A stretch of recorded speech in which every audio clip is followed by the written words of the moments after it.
La Misión Bautista Salvos por Gracia de Jacaltenango presenta su sermón dominical en este día. Gracias por acompañarnos y esperamos que sea de bendición para su vida.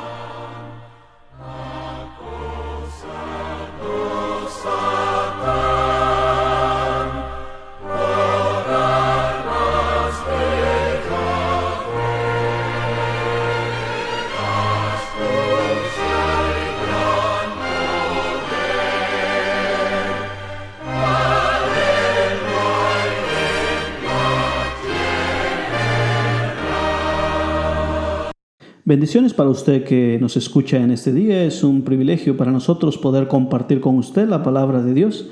En esta ocasión estaremos escuchando un sermón predicado hace ya varios años por el siervo del Señor, el Dr. John Vernon McGee, quien fue el autor de los estudios bíblicos de A través de la Biblia. En esta ocasión estaremos enseñando este sermón predicado originalmente por este hermano. El Dr. John Vernon McGee nació en el año 1904 y pasó a la presencia del Señor en el año 1988. El título de este sermón es La mayor cuestión de la vida y la respuesta de Dios. En otras palabras, la pregunta más grande que el hombre se ha hecho y cómo Dios responde a esta pregunta. La palabra del Señor dice así: ¿Por qué me haces ver iniquidad y haces que vea molestia? Destrucción y violencia están delante de mí, pleito y contienda se levantan. Habacuc capítulo 1 versículo 3. Después de ver el noticiero de la tarde o leer el periódico, se le ha ocurrido lo siguiente: ¡ay, este país y el mundo son un desastre! ¿Por qué Dios no hace nada en cuanto a ello? Habacuc caminó alrededor en su nación y vio iniquidad, mal, injusticia y violencia y preguntó: Dios, ¿por qué no haces algo al respecto? El tiempo en la historia era probablemente alrededor del fin del siglo VI a.C., entre los reinos de Josías y Joacim. La nación de Israel se había dividido en dos reinos y Habacuc era la voz de Dios al reino del sur. Él apareció en el anochecer justo antes de la oscuridad del cautiverio babilónico. El reino del norte ya había caído a las brutales fuerzas asirias. Ahora Babilonia había ganado ascendencia y Dios había amonestado al reino del sur que caería a Babilonia a menos que cambiaría su manera de ser. Debido a un periodo de avivamiento, aunque faltaba corazón, Dios bondadosamente suspendió el juicio venidero del cautiverio babilónico para darle a esta nación un indulto de última hora, podemos decir. Esto ha sido siempre el método de Dios. Lento para la ira, misericordioso, no queriendo que ninguno perezca. Pero esta interrupción de juicio confundió al profeta Habacuc. Él no acababa de entenderlo. Él tenía un problema con la reticencia de Dios al moverse cuando había tanto mal alrededor. Como lo veía Habacuc, Dios estaba permitiendo mal por todos lados, sin hacer nada en cuanto a ello, y eso era un misterio al profeta. No podía entender por qué un Dios santo no entrara y juzgara cuando parecía tan esencial. Podemos decir que Habacuc es el Tomás dudoso del Antiguo Testamento. Su cerebro era un gran signo de interrogación. Creo que se puede reducir la duda de este hombre a una sola pregunta: ¿por qué? ¿No es esta fundamentalmente la cuestión de la raza humana? El libro más antiguo de la Biblia probablemente es el libro de Job. La pregunta que Job y sus amigos pasaron la mayoría del tiempo haciendo a través del libro era: ¿por qué permitió Dios que el mal le sobreviniera? ¿Por qué? Mucha gente hoy se pregunta: ¿por qué Dios no interviene y hace algo en cuanto al mal en el mundo? Esta es la cuestión que es básica a todas las cuestiones de hoy. Si no es la cuestión de usted, ciertamente es la mía. La cuestión de Habacuc era precisamente esta: ¿por qué permitió Dios al mal manifestarse y correr desenfrenadamente en la nación de Israel? ¿Por qué Dios permite el mal? ¿Por qué permitirá un Dios santo, misericordioso y bueno que estas cosas tomen lugar? El Dr. McGee cuenta y narra una anécdota y dice así: hace algún tiempo tuve el privilegio de hablar con dos profesores brillantes de universidades reconocidas. Ambos son buenos hombres, cristianos a propósito, y es inusitado encontrar hombres de su calibre y testimonio cristiano en las instituciones donde enseñan. Me decían que el método utilizado por profesores impíos en nuestras universidades para destruir la fe de jóvenes impresionables bajo su instrucción es primero tratar de destruir su fe en el carácter de Dios y entonces en la integridad de la palabra de Dios. Estoy seguro que algunos de nosotros pensábamos que ellos hacían un ataque directo de la Biblia, pero no hacen eso precisamente. En vez de ello, ellos usan esta vieja frase. Por ejemplo, usted no cree que un Dios de amor permitiría el mal y el sufrimiento en el mundo, ¿verdad?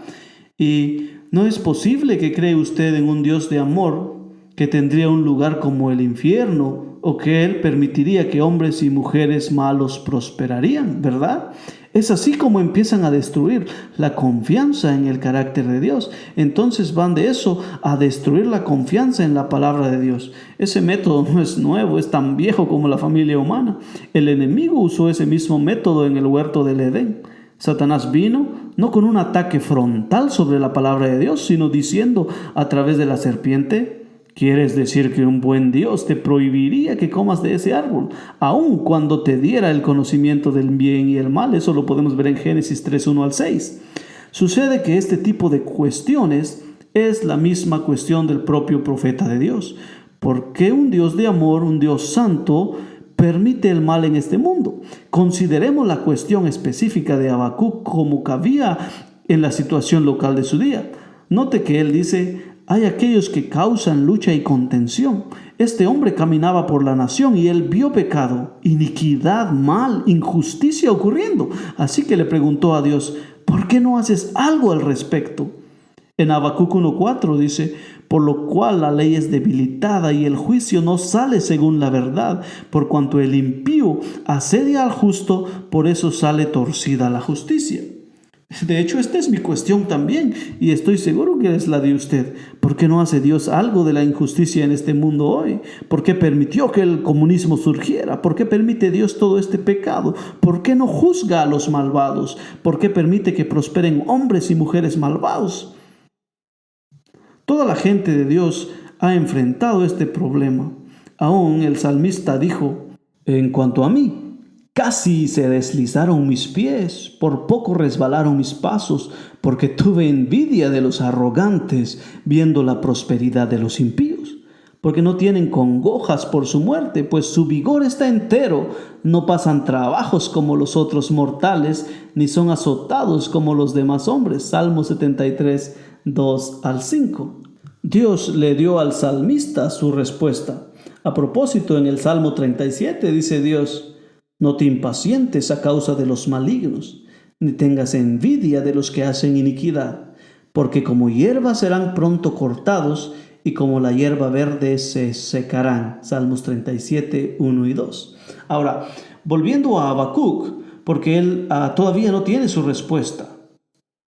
Pero Dios le habla y le dice que él va a hacer algo al respecto y que de hecho ellos no están saliéndose con la suya en cuanto al pecado para nada. Dios dice en efecto: mientras mi pueblo continúa en pecado y mis profetas continúan amonestándoles y urgiéndoles que se vuelvan a mí, estoy preparándome para tratar con ellos.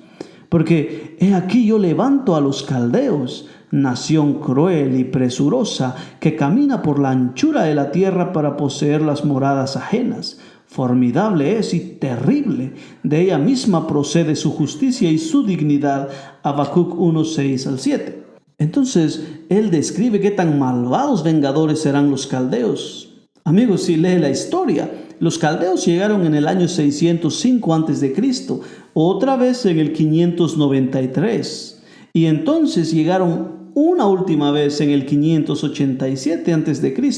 Ahí usted verá a Nabucodonosor acampado fuera de la muralla en Jerusalén, y finalmente su ejército quiebra la muralla, queman la ciudad, destruyen el templo y llevan al pueblo al cautiverio babilonio. Así que Dios no exageraba cuando dijo que esta gente que venía sería su instrumento de juicio sobre el pueblo de Dios. Ahora, la sustancia de lo que él está diciendo aquí a Habacuc es esto. Escuche: tú piensas, Habacuc, que yo no estoy haciendo nada en cuanto al mal, pero yo sí estoy haciendo algo.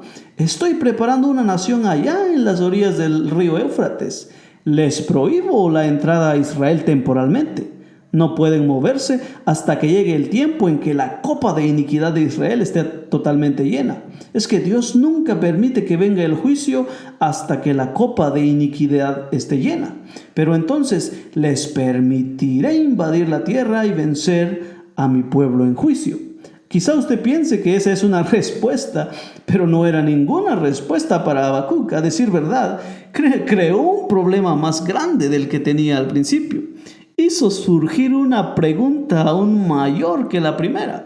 Permítame parafrasear su próxima cuestión.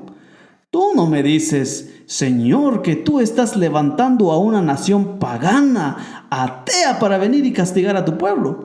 Ellos son malvados que nosotros, son más malvados. Y en vez de nosotros ser juzgados, tú debes primero juzgarlo a ellos. Es asombroso cómo pensamos que podemos decirle a Dios cómo Él debe actuar. Y este profeta estaba haciendo precisamente esto. Muchos cristianos hoy le están diciendo a Dios lo que Él debe hacer, pero Él no parece seguir ninguna de nuestras sugerencias, ¿o sí? Claro que no.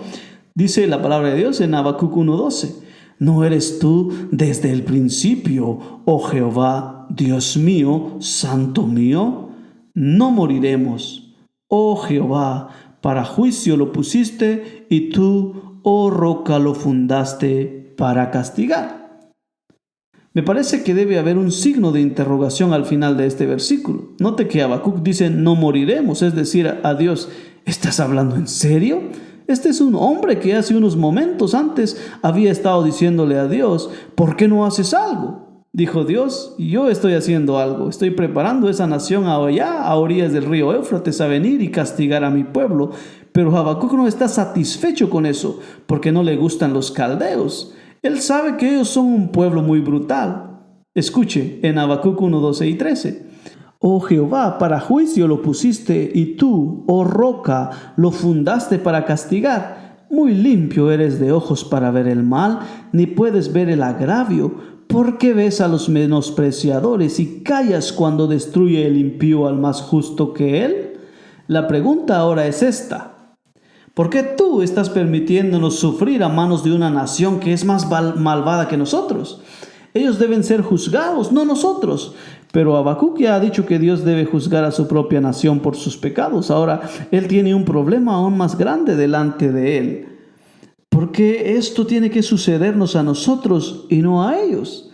Esa es una pregunta que se escucha muchas veces o que un pastor escucha. ¿Por qué Dios permitió que esto me pasara? Yo conozco a fulano de tal y él no es tan cristiano como yo, pero él nunca tiene ningún problema. ¿Ha oído usted esa pregunta? Bueno, Dios da a Habacuc una respuesta y su respuesta es simplemente esta. Yo los juzgaré con el tiempo. Voy a tratar con los caldeos o babilonios, los términos son sinónimos. Es lo mismo que dijo Dios antes a Isaías respecto al reino del norte. Escuche, oh Asiria, vara y báculo de mi furor, en su mano he puesto mi ira. Isaías 10:5. En otras palabras, estoy utilizando los asirios como una vara para castigar a mi pueblo. Cuando termino con ellos, juzgaré a los asirios con el tiempo. Note que la pregunta de este hombre, aunque no contestada, no le causó perder su fe. Habacuc va a esperar por la respuesta de Dios. Sobre mi guarda estaré, y sobre la fortaleza afirmaré el pie, y velaré para ver lo que se me dirá, y qué he de responder tocante a mi queja. Habacuc 2:1.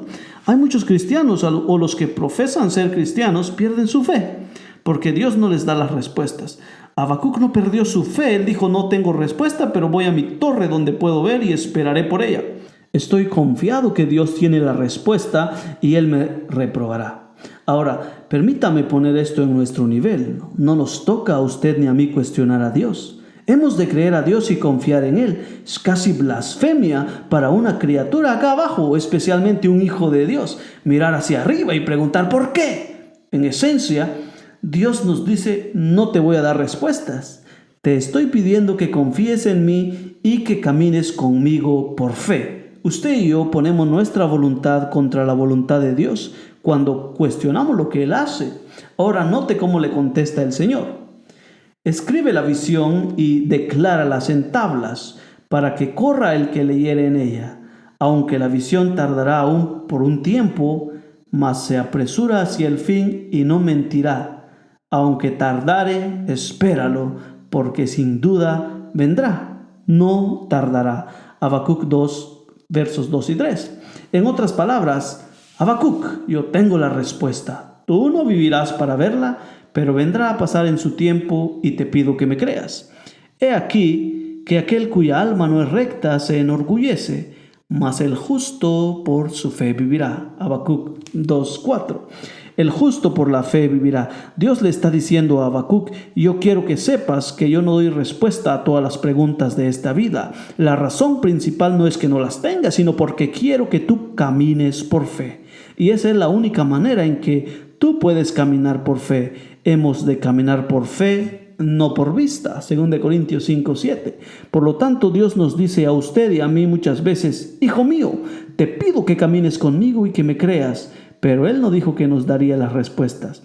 Esta declaración, pero el justo vivirá por su fe, es tan importante que las 3 epístolas principales en el Nuevo Testamento no solo la citan, sino que hacen muy básica en su enseñanza. Pablo, en esa gran declaración de la fe que salva, nos lo da. Porque no me avergüenzo del Evangelio, porque es poder de Dios para salvación a todo aquel que cree, al judío primeramente y también al griego, porque en el Evangelio la justicia de Dios se revela por fe y para fe, como está escrito: mas el justo por la fe vivirá. Romanos 1, 16 y 17. Entonces, esta epístola sigue el gran tema que Dios justifica a un pecador por fe. Dios nos pide a usted y a mí que hagamos lo mismo que Él le pidió a Habacuc que hiciera: creerle que Él salvará, que le justificará y que usted se parará ante Dios teniendo su culpa completamente eliminada, simplemente confiando en el hecho de que Jesucristo murió por usted en la cruz. Y eso no es todo. Dios no solo nos pide que le creamos para ser justificados por fe, sino que hemos de continuar viviendo por el principio de la fe. Pablo en la epístola a los Gálatas de nuevo cita: y que por la ley ninguno se justifica para con Dios. Es evidente porque el justo por la fe vivirá. Gálatas 3:11. Aquí el énfasis no es sobre la justificación como lo es en Romanos. Él pone el énfasis sobre la fe. Usted y yo somos culpables y corruptos ante Dios. Cuando el hombre pecó en el huerto del Edén, el pecado se movió en 2 direcciones: hacia Dios, haciendo al hombre culpable, y hacia el hombre, haciendo al hombre corrupto y contaminado. Un hombre contaminado no puede traer nada limpio a Dios. Y la fe no es meritoria, pero la fe es lo único que Dios aceptará de usted y de mí hoy. Por esa razón, Pablo podía decir: con Cristo estoy juntamente crucificado, y ya no vivo yo, mas vive Cristo en mí, y lo que ahora vivo en la carne, lo vivo en la fe del Hijo de Dios, el cual me amó y se entregó a sí mismo por mí. Gálatas 2:20. En Hebreos, la otra epístola que cita a Habacuc, encontramos una declaración tremenda, citada justamente antes del capítulo, que demuestra cómo vivían los hombres por fe. Mas el justo vivirá por fe, y si retrocediere no agradará a mi alma. Hebreos 10:38. Él está diciendo que esta es la manera en que hemos de vivir. Como puede ver, Dios le justifica cuando usted viene a Cristo y deposita su confianza en este precioso sacrificio que Él hizo en la cruz. Y desde entonces en adelante es una vida de fe, porque por fe andamos, no por vista. Cuando Habacuc atestiguó el pecado de su pueblo y preguntó ¿por qué?, él trataba de mirar al futuro, pero nosotros tenemos la ventaja de poder mirar hacia atrás, al pasado de Israel. Ahora es historia. Vemos la respuesta a las preguntas de Habacuc. Dios envió a su propio pueblo a cautividad. Él sí hizo algo en cuanto a su pecado. Habacuc había preguntado: ¿por qué me permites ver iniquidad? Y Dios contestó: estoy haciendo algo en cuanto a ello porque tienes razón. Yo sí soy santo, no puedo mirar al pecado y voy a juzgarlo, pero soy paciente. Vino un día cuando los caldeos subyugaron al reino del sur, pero Dios hizo que saliera para el bien de la nación y para su gloria. Escuche lo que Él dijo: mirad entre las naciones y ved y asombraos, porque haré una obra en vuestros días, que aun cuando se os contare no la creeréis. Habacuc 1:5. Cuando Pablo empezó su viaje misionero fue a Antioquía de Pisidia, donde predicó uno de los mejores sermones jamás predicado. En ello Pablo fue a Habacuc y citó este mismo versículo. Escuche usted: Mas aquel a quien Dios levantó no vio corrupción. Sabed pues esto, varones hermanos, que por medio de él se os anuncia perdón de pecados, y que de todo aquello de que por la ley de Moisés no pudisteis ser justificados, en él es justificado todo aquel que cree. Mirad, pues, que no venga sobre vosotros lo que está dicho en los profetas. Mirad, oh menospreciadores, y asombraos, y desapareced, porque yo hago una obra en vuestros días, obra que no creeréis, si alguien os lo contare. Hechos 13, 37 al 41. Esta es una aplicación asombrosa de Habacuc 1:5. Pablo está diciendo que Dios ha provisto una salvación, y él no lo hizo, como dijo Pablo en otro lugar, en un rincón. En el tiempo de la crucifixión, los judíos de todas partes del mundo estaban en Jerusalén para celebrar la Pascua. Ellos llevaron la palabra por todos los sitios que Jesús de Nazaret había muerto en una cruz y que se decía que él había resucitado de los muertos. También los judíos de todo el mundo estaban en Jerusalén para la celebración de Pentecostés, cuando el Espíritu Santo vino sobre el pequeño grupo de creyentes. Multitudes fueron salvas en ese tiempo y en los días siguientes. Cuando se supo la noticia, el mundo romano lo ignoró al principio. Pablo les está diciendo que Dios ha hecho una obra en sus días, una obra la cual vosotros no creéis de ninguna manera, aunque un hombre os lo declare. Hoy el mundo pregunta, ¿por qué no hace Dios algo en cuanto al pecado? Amigo, Dios ha hecho algo al respecto. Hace 2000 años, Él dio a su Hijo a morir. Él se entrometió en los asuntos del mundo por la muerte, sepultura y resurrección de Jesucristo. La familia humana puede ser perdonada de sus pecados. Dios dijo a Habacuc, créeme, voy a obrar esto para bien. Amigos, sin duda, este es uno de los ejemplos más maravillosos del hecho de que la mano de Dios está en el guante de los eventos humanos. Pero para ver cómo Dios contestó a Habacuc, usted tiene que ir a la atalaya de la historia y mirar para atrás. Habacuc también cuestionó a Dios respecto a los caldeos, preguntándose por qué él no los castigaba. Bueno, Dios los castigó y a largo plazo, y mire usted a Babilonia hoy. Yace bajo el polvo y los escombros de las edades. El profeta Daniel, quien era uno de los cautivos llevados a Babilonia por los caldeos, dio la amonestación de Dios al último rey interpretando su escritura sobre la pared. Pesado has sido en balanza y fuiste hallado falto. Daniel 5:27. Fue un testimonio silencioso pero elocuente que Dios sí hace algo en cuanto al mal. Él lo juzga. Permítame traducir las interrogaciones de Habacuc al lenguaje de nuestro día. ¿Por qué permite Dios el mal? ¿Por qué no juzga Dios a los malvados? ¿Por qué permite Dios el mal? Bueno, lo permite porque Él es paciente. Él no quiere que ninguno perezca. Él ha provisto una cruz, un Salvador crucificado, y así nadie tiene que perecer. Él hizo esto en la primera venida de Cristo. Ahora, en cuanto a lo segundo, ¿por qué no juzga Dios a los malvados? Dios contestará eso a la segunda venida de Cristo, porque en ese tiempo Él juzgará el pecado. Todo lo que necesitamos es una perspectiva para ver la respuesta a estas dos preguntas. Cristo vino la primera vez para llevar una corona de espinas y a morir sobre una cruz. La próxima vez que venga, Él llevará una corona de gloria y tendrá el cetro que regirá la tierra. Hemos estado moviéndonos en el nivel político nacional, pero ahora vamos a hacerlo personal. Dios tiene la respuesta a sus problemas, amado. ¿Por qué permite Dios que esto me pase? ¿Es eso lo que usted está preguntando hoy? Permítame decir esto y por favor no vamos a divulgarlo. Yo no lo sé. Honestamente, yo no lo sé. Pero sí sé esto. Habacuc recibió su respuesta. Dios le llevó a la atalaya y Habacuc, pensando que Dios no hacía nada, encontró que Él hacía mucho. Y entonces Habacuc oró: Oh Jehová, he oído tu palabra y temí. Oh Jehová, aviva tu obra en medio de los tiempos. En medio de los tiempos, hazla conocer. En la ira, acuérdate de la misericordia. Habacuc 3:2. Ahora, Habacuc se revierte y dice: he oído tu habla y tengo miedo. ¿De qué tiene miedo? Bueno, él había pensado que Dios no hacía nada. Ahora tiene miedo de que el Señor esté haciendo demasiado. Él dice: Señor, yo pensaba que no hacías nada, pero veo que ahora estás moviendo en juicio. Y ya que es así, recuerda de ser misericordioso hasta a los caldeos y sé misericordioso para con tu pueblo. Antes Habacuc había estado pidiendo fuego del cielo, no solo sobre su propia nación que había dejado a Dios, sino también sobre los caldeos. Ahora él está diciendo, Señor, no olvides de ser misericordioso.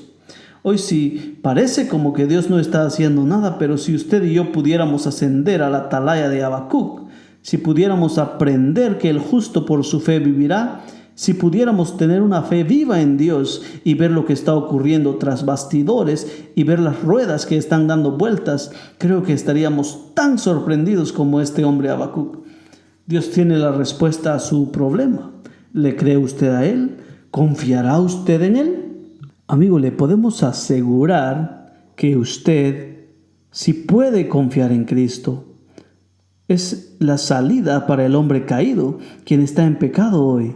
Cuando usted confía en Cristo, una obra empieza en usted. Dios quiere conformarle a la imagen de Jesucristo. Él quiere hacerle como el Señor Jesucristo es. Esa es su meta. ¿Ha notado alguna vez cómo la Escritura enfatiza eso? Nos gusta citar muchas veces Romanos 8:28 y sabemos que a los que aman a Dios todas las cosas les ayudan a bien, pero esto es a los que conforme a su propósito son llamados. ¿Por qué no seguimos con Romanos 8:29? Ya que los dos versículos pertenecen juntos. Porque a los que antes conoció también los predestinó para que fuesen hechos conformes a la imagen de su Hijo, para que Él sea el primogénito entre muchos hermanos. Dios está elaborando hoy un plan para traer a un grupo de personas quienes confiarán en Cristo a conformidad a la imagen del Señor Jesucristo. Ese es su propósito. La predestinación tiene que ver con ese plan y solo con ese plan. La meta de Dios para aquellos que son suyos es devolvernos a lo que Dios quería que fuéramos antes de la caída de Adán. Permítame dar una escritura. Por tanto, nosotros todos, mirando a cara descubierta como en un espejo la gloria del Señor, somos transformados de gloria, en la misma imagen como por el Espíritu del Señor. 2 Corintios 3:18. El Espíritu Santo está en el mundo para tomar a los que estamos confiando en Cristo y formar a Cristo dentro de nosotros. El primer hombre es de la tierra, es terrenal.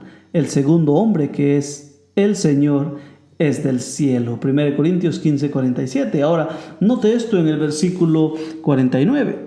Y así como hemos traído la imagen del terrenal, la razón por la cual nos parecemos es que hemos traído la imagen del terrenal. Ahora escuche también, traeremos la imagen del celestial. Permítame parafrasear lo que Dios está diciendo a los suyos. No te doy la respuesta de por qué permito que te suceden ciertas cosas, ni por qué viene a menudo sufrimiento y tragedia. Aunque no te doy la respuesta, quiero que sepas esto. Estoy usando todas las cosas juntas para bien, para que yo te conforme a la imagen de Cristo. Eso es lo que estoy haciendo. Me gustaría terminar con una ilustración. Suponga usted que vive en el día de Miguel Ángelo. Y un día usted va a visitarle en su estudio. Él dice, tengo algo que quiero mostrarte. Y él le lleva y le muestra una enorme roca sucia. Usted dice, ¿por qué trajo usted ese pedazo de roca sucia a su estudio? Él dice, bueno, tengo en mente un ideal. Pienso tomar ese bloque de mármol y con mi cincel y martillo voy a convertirlo en algo bello. Usted dice, créame amigo, no veo cómo pueda hacer eso. Pasa un año y usted va a visitarle de nuevo. Él le dice, venga, quiero mostrarle algo. Vamos a decir que fue su escultura famosa de Moisés, una bella estatua blanca. Usted dice, qué bella es, qué inspiradora. Él le dice, ¿recuerda cuando usted estuvo aquí el año pasado y vio ese pedazo de mármol sucio? Bueno, aquí está. Usted estaría estupefacto. El Espíritu Santo está en el mundo y Él es el escultor, para que por el Espíritu pudiéramos ser conformados a la imagen de Cristo. Él tiene el ideal en su mente. Él sabe lo que quiere hacer con nosotros. Él usa el cincel de la disciplina, el cincel de nuestras circunstancias y el cincel del sufrimiento para cavar hondo, porque estamos sucios, rudos, fríos como roca dura que no cede, duro como el diamante, pero Él no se da por vencido, no. Él toma su cincel y, usando el martillo de la palabra de Dios, Él empieza a obrar toma tiempo, porque nosotros no somos bellos. Cuando Él nos encuentra somos crudos, duros, inflexibles, fríos y feos. Me perdona por decir esto. Esto es lo que somos ante la vista de Dios, solo un bloque de roca cruda, pero el Espíritu Santo tiene el ideal. Mientras Él empieza a obrar en nuestras vidas, nos viene el sufrimiento y otras cosas que no podemos comprender.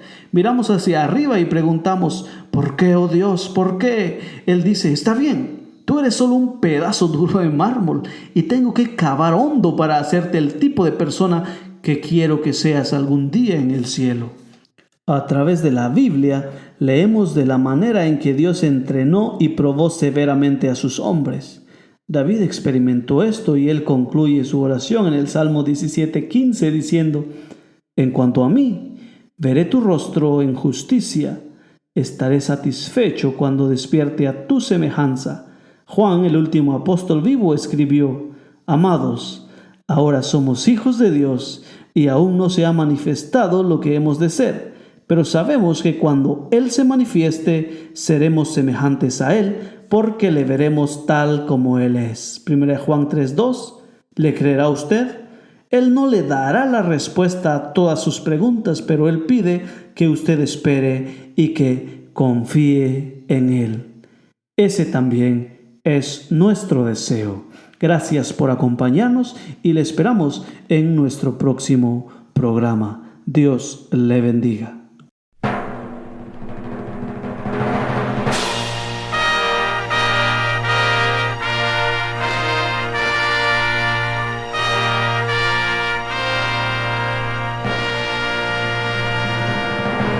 Gracias por sintonizarnos, esperamos que pueda escucharnos el próximo domingo.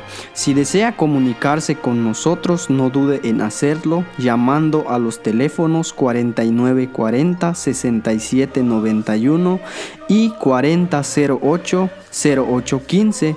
Puede también escribirnos al correo electrónico mbsalvosporgracia@gmail.com. Dios le bendiga. Este programa fue presentado gracias al patrocinio de la Iglesia Bautista del Calvario de Alameda, California, y de hermanos que apoyan este ministerio.